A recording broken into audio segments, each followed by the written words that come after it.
जिद्दू कृष्णमूर्ति की किताब freedom from the known से अध्याय 12।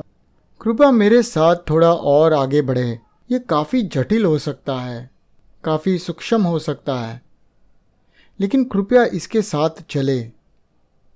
अब जब मैं आपके बारे में या किसी भी चीज़ के बारे में एक छवि बनाता हूँ, तो मैं उस छवि को देख पा रहा हूँ।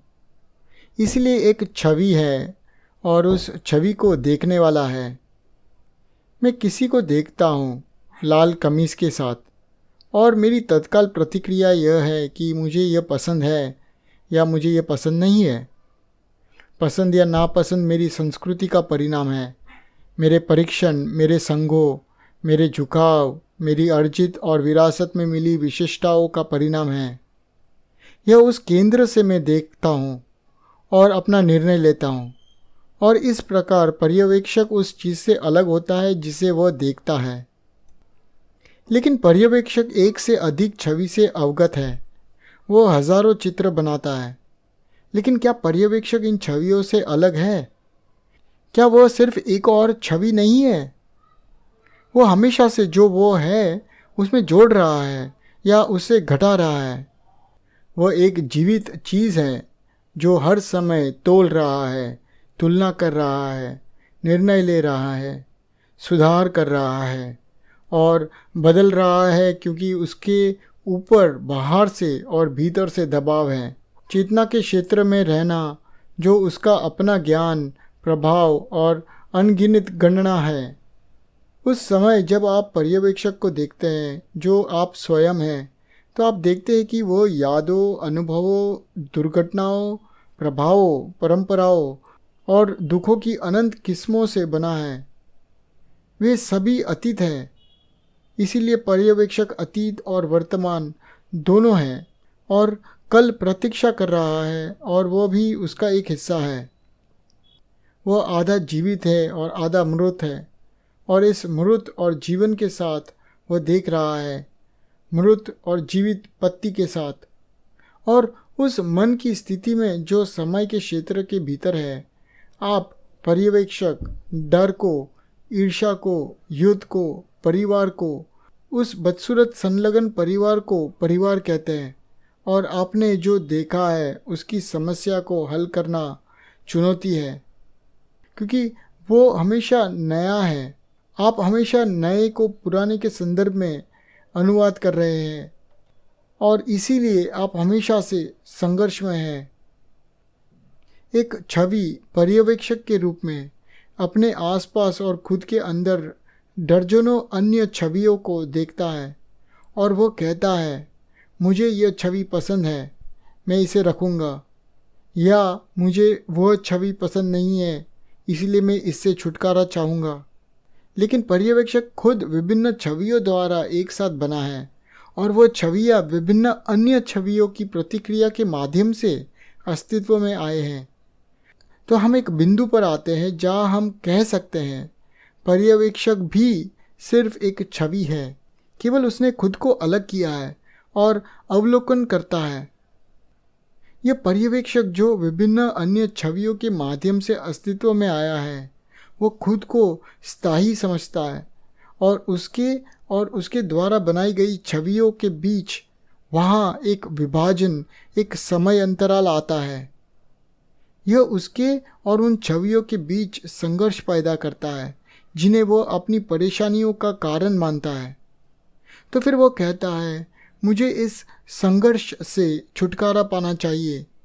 लेकिन संघर्ष से छुटकारा पाने की यह इच्छा एक और छवि बनाती है।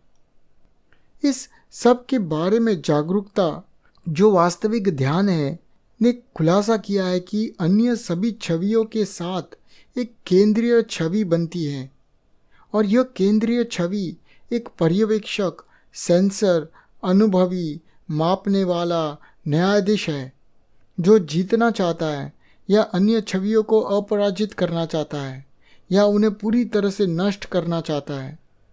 अन्य छवियाँ पर्यवेक्षक द्वारा निर्णय, राय और निष्कर्ष का परिणाम है, और पर्यवेक्षक अन्य सभी छवियों का परिणाम है।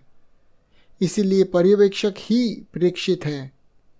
इसीलिए जागरूकता से मन की विभिन्न स्थितियों का पता चला है, विभिन्न छवियों और छवियों के बीच विरोधाभास का पता चला है, और इसके परिणाम स्वरूप संघर्ष और निराशा कि इसके बारे में कुछ भी करने में सक्षम नहीं है, और इसीलिए इससे बचने के विभिन्न प्रयास। यह सब सतर्क हिचक जागरूकता के माध्यम से पता चला है। और फिर जागरूकता आती है कि पर्यवेक्षक ही प्रेक्षित है। यह एक बेहतर इकाई नहीं है जो इसके बारे में जागरूक हो जाता है। यह एक उच्च स्व, बेहतर इकाई उच्च स्व नहीं है, केवल आविष्कार है और छवियां हैं। यह जागरूकता ही है जिसने यह प्रकट किया था कि पर्यवेक्षक और प्रेक्षित एक है। यदि आप अपने आप से एक सवाल पूछते हैं, वो इकाई कौन है जो उत्तर प्राप्त करने जा रहा है, और कौन इकाई है जो पूछताछ करने जा रहा है? यदि इकाई चेतना का हिस्सा है, विचार का हिस्सा है, तो यह पता लगाने में असमर्थ है। यह जो पता लगा सकता है वो केवल जागरूकता की स्थिति है। लेकिन अगर उस जागरूकता की स्थिति में अभी भी एक इकाई है जो कहती है मुझे जागरूक होना चाहिए, मुझे जागरूकता का अभ्यास करना चाहिए, वो फिर से एक और छवि है। ये जागरूकता की ऑब्जर्वर ही ऑब्जर्व्ड है। ये पहचान की प्रक्रिया नहीं है। देखी गई चीज़ के साथ खुद को जोड़ना काफ़ी आसान है। हम में से ज़्यादातर लोग अपने परिवार, अपने पति या पत्नी, अपने राष्ट्र के साथ खुद की पहचान करते हैं, और इससे बहुत दुख और बड़े युद्ध होते हैं। हम कुछ अलग तरह से विचार कर रहे हैं, और हमें इसे मौखिक रूप से नहीं बल्कि हमारे मूल में समझना चाहिए। प्राचीन चीन में इससे पहले कि कोई कलाकार कुछ भी रंगना शुरू करता है, एक पेड़ उदाहरण के लिए, वह दिनों, महीनों, वर्षों तक इसके सामने बैठता था। इससे कोई फर्क नहीं पड़ता कि कितने समय तक वो बैठता था, जब तक वह खुद पेड़ हो जाता। उसने खुद को पेड़ से नहीं जोड़ा, बल्कि वो पेड़ था। इसका मतलब यह है कि उसके और पेड़ के बीच कोई जगह नहीं थी। पर्यवेक्षक और प्रेक्षित के बीच कोई जगह नहीं थी। सुंदरता, गति, छाया, एक पत्ती की गहराई, रंग की गुणवत्ता का अनुभव करने वाला कोई व्यक्ति नहीं था। वो पूरी तरह से पेड़ था, और केवल उस स्थिति में वह पेंट कर सकता था। पर्यवेक्षक की ओर से किसी भी तरह की गतिविधि, अगर उसे महसूस नहीं हुआ है कि पर्यवेक्षक ही प्रेक्षित है, केवल छवियों की एक और श्रृंखला बनाता है, और फिर से वह उनमें अटक जाता है। लेकिन क्या होता है जब पर्यवेक्षक को पता चलता है कि पर्यवेक्षक ही प्रेक्षित है? धीरे धीरे जाओ, बहुत धीरे धीरे जाओ, क्योंकि यह बहुत जटिल चीज़ है जिसमें हम अब जा रहे हैं। क्या होता है? पर्यवेक्षक बिल्कुल कार्य नहीं करता है। पर्यवेक्षक ने हमेशा कहा है, मुझे इन छवियों के बारे में कुछ करना चाहिए, मुझे उन्हें दबा देना चाहिए या उन्हें एक अलग आकार देना चाहिए।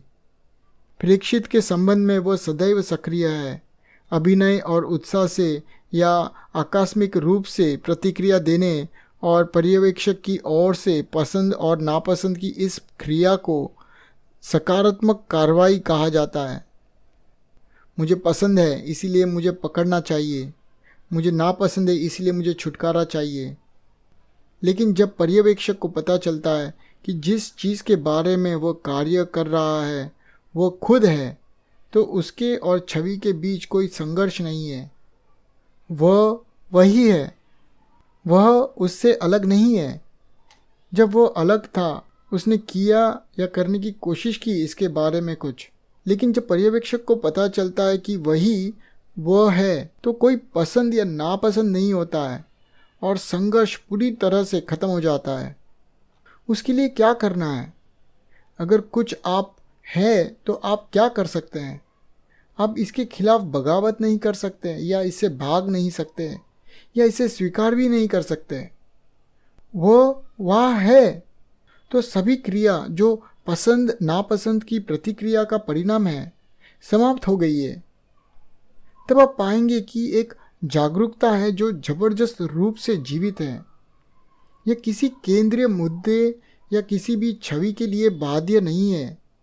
और जागरूकता की इस तीव्रता में ध्यान का एक अलग गुण है, और इसीलिए मन का भी एक अलग गुण है, क्योंकि मन ही यह जागरूकता है। मन असाधारण रूप से संवेदनशील और अत्यधिक बुद्धिमान बन गया है।